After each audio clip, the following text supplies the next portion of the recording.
It's been an interesting experience diving into the energy of the upcoming stories. I think you'll see why once you hear them. So, somewhere in the vicinity of 2002, I traveled to the Sacred Valley of Peru with a group of folks who had also trained in Peruvian shamanism and were mesa carriers in the high Andes tradition as I am. I had some very interesting energetic and spiritual experiences, but what stood out clearly to me on that trip was that I was drawn to the animals more than the sacred sites.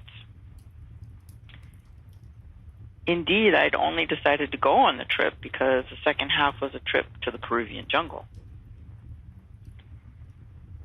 As a kid, I had just been so excited about things like parasol ants and exotic birds, and of course, jaguars.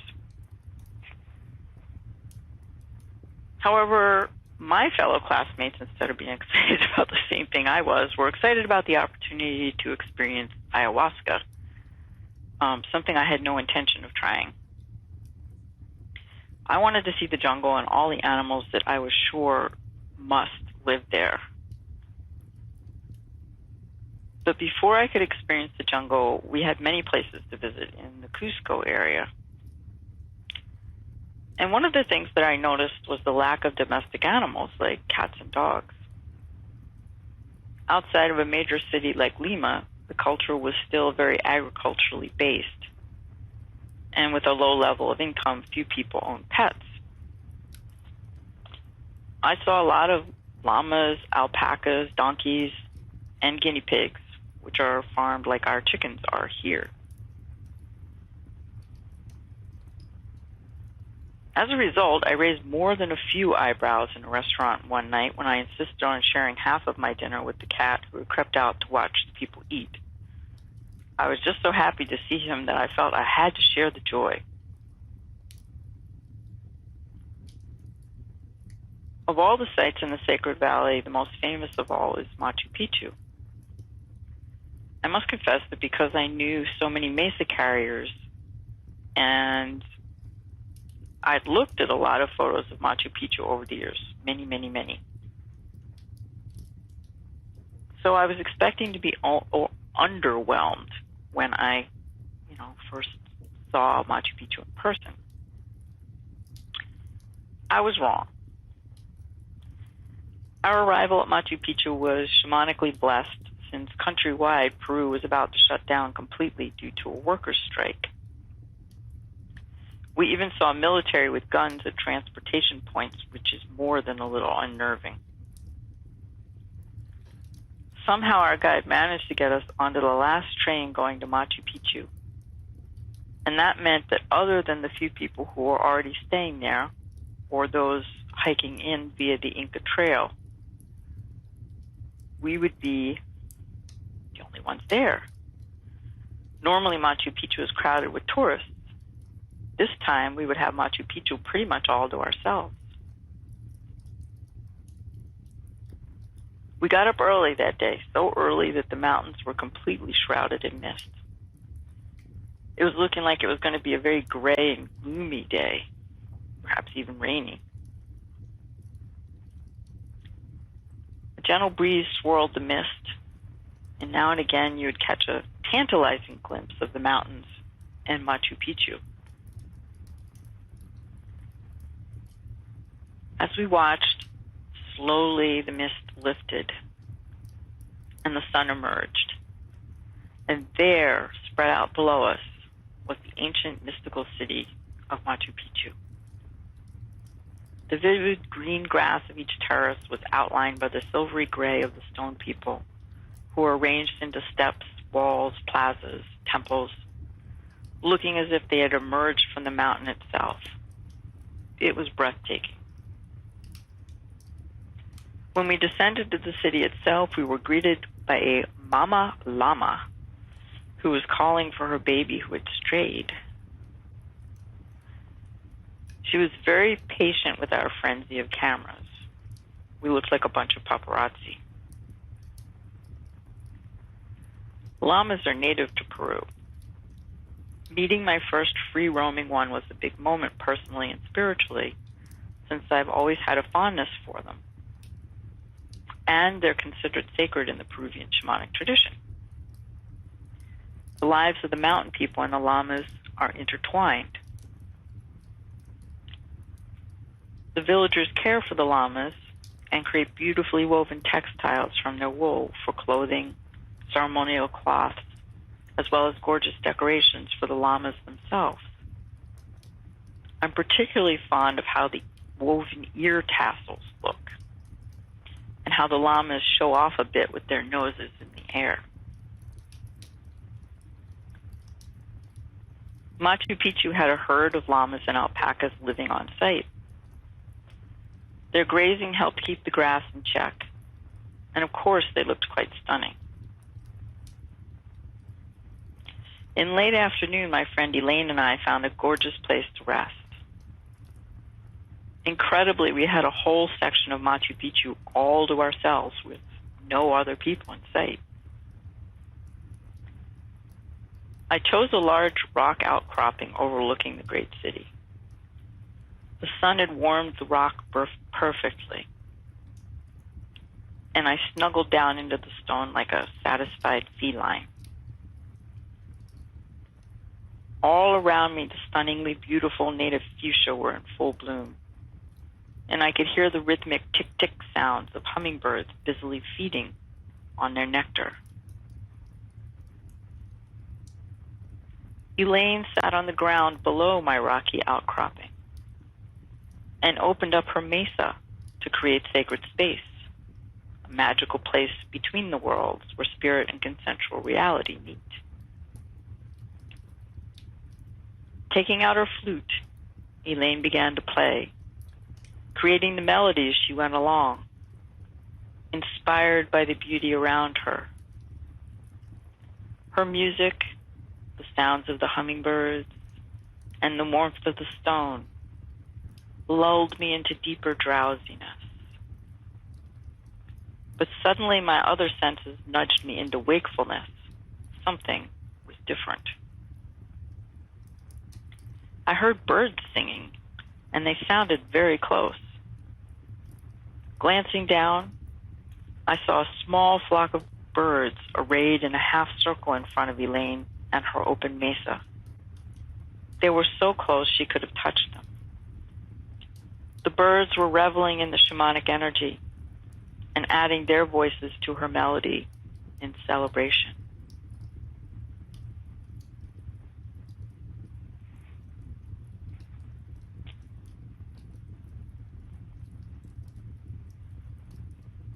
A lot of scholars have speculated, but no one really knows the real purpose of Machu Picchu and the role it played in the lives of the Inca people. There's a flat stone with steps leading up to it that is said to be the Death Stone, where it was believed that medicine people would undergo a rite of passage. Our group leader had gotten permission to enter Machu Picchu at night, something that is no longer allowed. There we would undergo the death rites, reputed to allow us to step beyond the death that had been stalking us and create a new reality. Re-entering Machu Picchu at night with all the star brothers and sisters above us was incredibly powerful and very humbling. There was no one else there but our group, the wildlife, and the spirits whose presence I could feel. We split into two groups, and I chose to go to the main temple plaza, where earlier that day I'd seen a native chinchilla cheekily peering at me from one of the temple niches. Interestingly, I was the only one he showed himself to. Mary Blankenship was in charge of our group, and she shared the process that we would be undergoing. We would each lie down upon the stone, and with the help of an assistant, she would extract our spirits from our bodies and toss them to Chocochinchay, the archetypal jaguar in the Peruvian shamanic tradition. Chocochinchai would swallow our spirit and take it on a journey through the universe. When she spit us back out, our spirits would be cleansed of the old markers of death, offering the opportunity for a conscious death. And the shaman, in this case Mary, would place our cleansed spirits back into our bodies.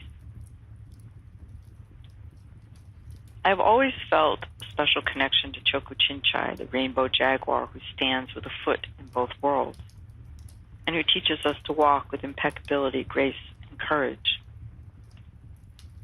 But that didn't stop me from remarking out loud that the swallowing us up and spitting us out sounded very much like a shamanic hairball. I'd like to think that my attempt at humor was well received by Chocochinchai. At least it amused me. As an assistant, I was instructed in my duties, and then we began the rite. And I became aware that this was very real.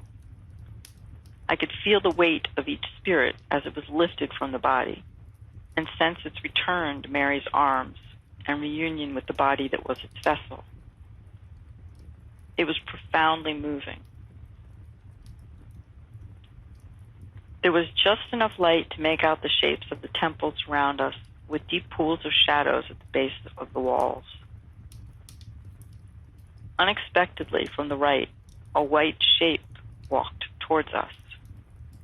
It was one of the male llamas, come to see what we were doing, perhaps drawn by the energy. His timing was less than ideal. He crossed in front of us just as Mary was tossing the spirit of the current person on the death stone up to Chocochinchai, and that person's spirit sailed right past the llama's ear. If I had needed proof, beyond what my own senses had been telling me that this was real, I received it in that moment. Spooked by having a spirit tossed through his energy field, the llama leapt forward and crashed into the pile of backpacks our group had left by the base of the wall. As the llama fought to disentangle himself, I braced myself for the possibility of needing to give assistance before the llama or someone else got hurt. Thankfully, the llama righted himself, and unharmed, he made a speedy exit. Eventually, it was my turn to lie down upon the death stone, and I admit I had some trepidation. What would this feel like? I felt my spirit lifted out of my body, and there was a kind of awareness of being in two places at once without a strong awareness of either one. I felt my spirit traveling, and then I heard Mary chuckle. What was that all about? Time passed, and then Mary laughed, something I had definitely not heard when assisting with the other participants. When my spirit was returned to my body, I felt whole again, and then I asked Mary about her laughter. She told me that when my spirit went out to meet with Chocochinchai, there was a great booming peal of laughter from both of us, and she couldn't help but chuckle. Then she said when my spirit returned from its journey, it pounced on her like a cat would and laughed at her surprise. And she said my spirit had some weight to it, and she couldn't help but laugh in return. Perhaps there was more to my logo than meets the eye. After the death rites, it was suggested we go off separately and sit in meditation.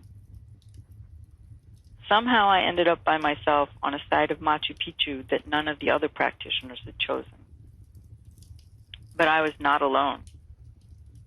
The herd of llamas and alpacas grazed and rested nearby.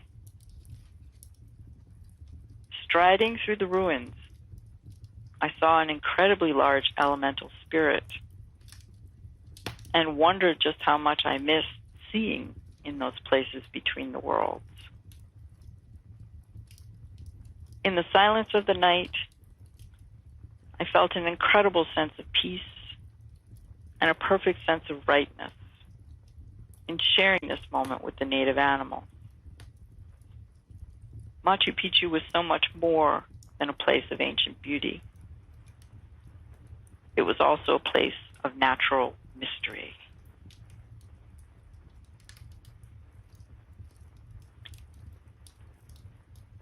So this next story is one, when I was writing it, that I was kind of laughing to myself, because it is perhaps a story that will appeal more to your animal companions, perhaps, than the people. You'll see why.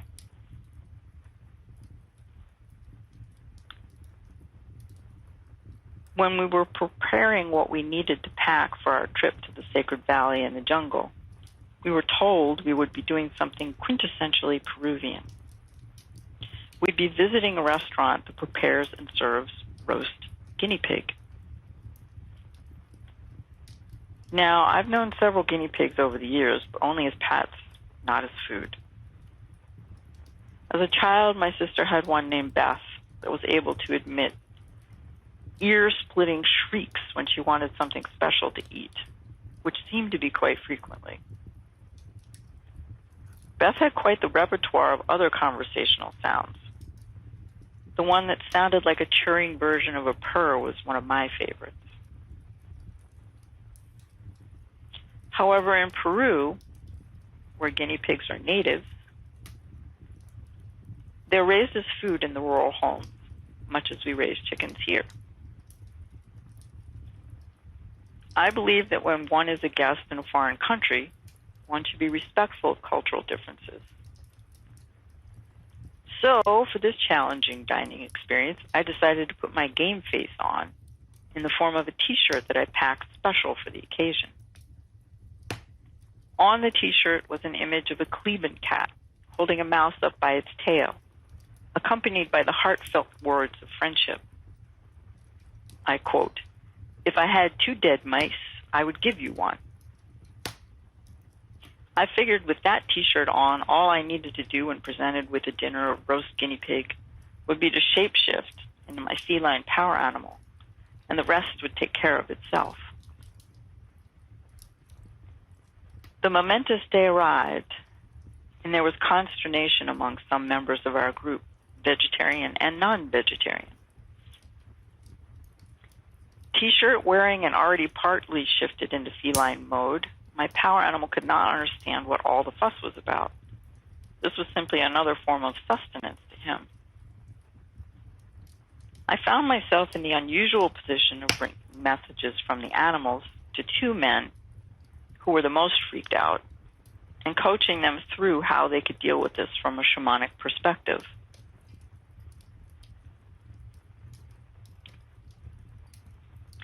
We arrived at the restaurant, which was devoted solely to the preparation of guinea pig, which is slow roasted in special clay ovens. It sounded like quite the production, and we were assured that Peruvians consider it a very special occasion to dine at such a restaurant.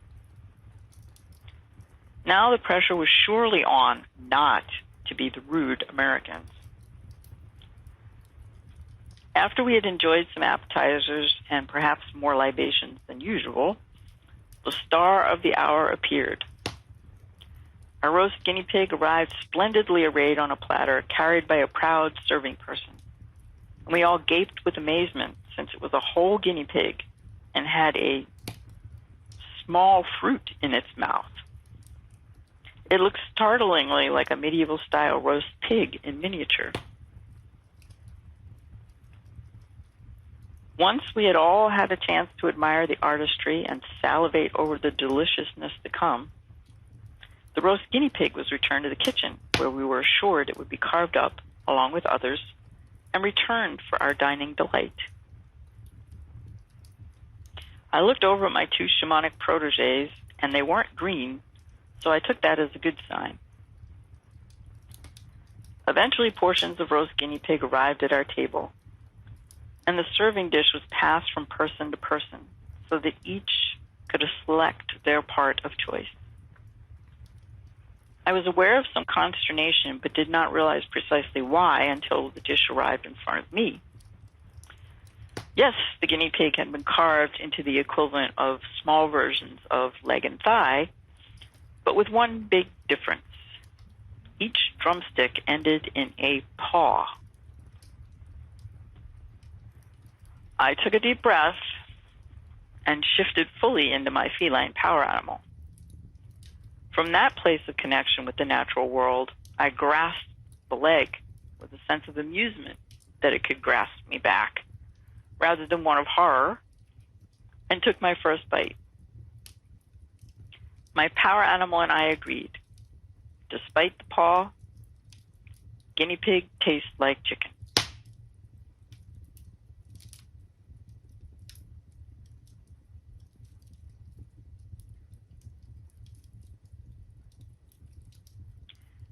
So my next story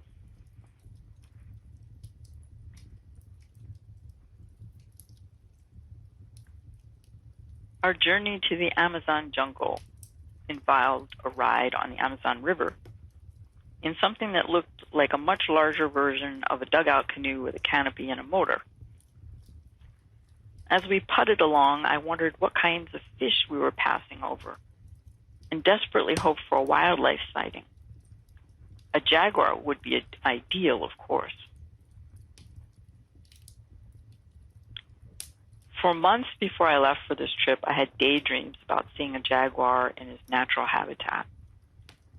In my fantasy, the jaguar behaved more like a large domestic cat rather than the huge predator he truly was.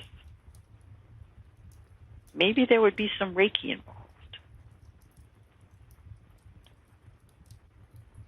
I enjoyed my time on the Amazon, although there were less birds than I had expected, and I saw no wildlife, perhaps because the river was really wide and we weren't close to the shore. There was, however, a lovely surprise waiting for us when we arrived at the biological reserve, our home for the next week. Our biologist hosts and staff met us with tropical fruit drinks, which included straws, something that you don't expect to see in the middle of the jungle. I felt like I had dropped into a scene from Fantasy Island, with one major exception. We were also greeted by 5 peccaries, the wild pigs of the jungle. I was told that the people who lived at the station rescued them as orphans and raised them like pets. I was delighted. Some members of our group, less so. As a group, the peccaries were social and believed in mingling. One was a full-grown boar, which meant that he had tusks, a little attitude, and a lot of smell. As I watched, the boar targeted one woman who looked particularly out of place in the jungle and moved in close. The woman was not thrilled about all of the attention she was getting and put her drink down on the bench and got up to move away, which is when the boar demonstrated that he'd had a plan all along. He knocked over the sweet tropical drink that had been his real focus and began lapping it up with great grunts of enjoyment.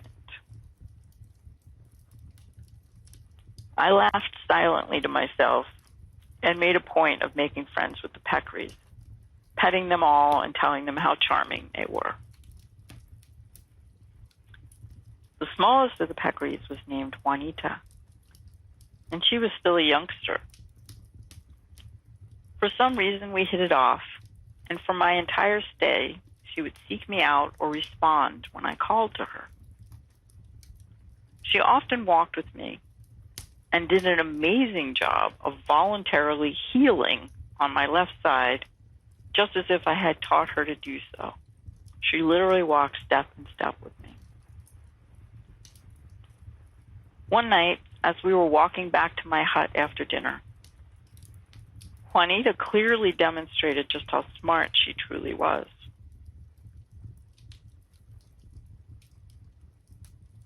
She was by my left side as usual, but we were not in sync for speed this time. She ended up several feet ahead of me, And instead of waiting for me to catch up to her, she backed up in a straight line until she was once again even with me, and we continued on walking as a pair. I made friends with several of the other animals that lived there, but the one besides Juanita who stands out in my memory is the camp tomcat. He was a handsome orange tiger only about a year old, and they mostly kept him at the camp to help keep the rodent population in check. When I first met him, I was so happy to see a friendly cat face that I swamped him with affection, which apparently he adored. I told him which hut I was staying in, gave him specific directions, and told him that he was welcome any time.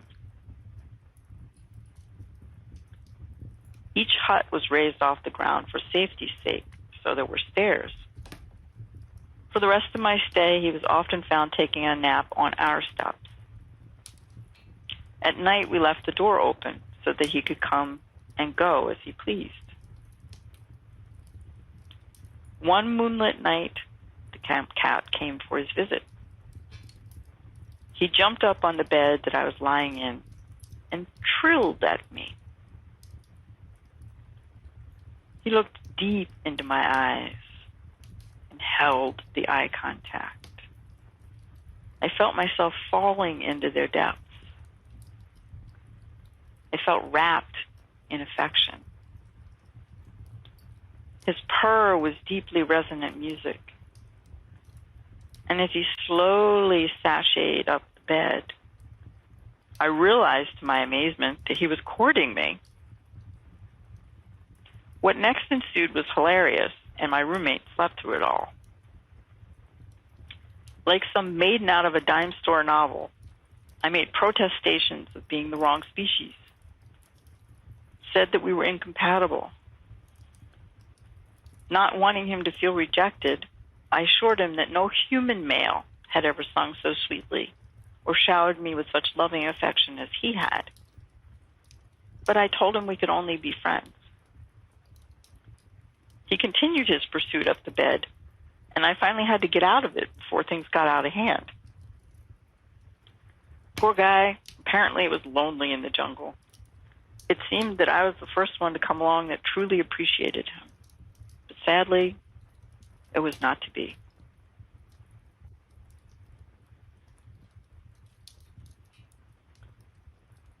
Of all the guest huts, ours was situated closest to the jungle.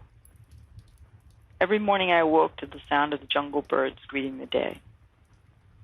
The most memorable was one I called the raindrop bird, since his call sounded just like a melodious raindrop splashing into water. There was a trail that led into the jungle near the steps of our hut, and following it took you to a fenced area where the biologists kept young crocodiles in a watery pen. The local jaguars had decimated the younger crocodile population, leaving the larger, older, and more dangerous crocs alone. Without intervention, the entire population would have disappeared, since there would be no up-and-coming generations to take the place of the older ones as they aged and died. So the biologists would capture the younger crocs and bring them to this holding area for a few years until they were too big to be prey, and then they would be returned to the wild. You could walk through the fenced area on planks suspended above the water. Of course, we were given all kinds of instructions as to what not to do. But that was more to protect the crocodiles than us, I think, since they were very shy. All I ever saw of them while I was in there were the occasional pair of eyes peeking up out of the water. One day I went by myself to see if I could see one of them out of the water. Instead of going in, I began to walk around the outside of the fencing to see if there were any crocodiles that had hauled themselves out to sun. As I rounded the corner, I saw what looked to be one of the larger crocodiles basking in the corner down at the end. Mindful of how shy the wild crocs had been, immediately sliding into the water when we tried to approach by boat, I stopped and reached out to him mentally and energetically. I introduced myself and asked if he'd like some Reiki. He was receptive, so I began sending Reiki as I slowly walked along the fence in his direction. When I was about 8 feet away, it felt as though I had reached the boundary line. Any closer and he would run away. So I stopped and stood still, and we simply communed for a while in the energy.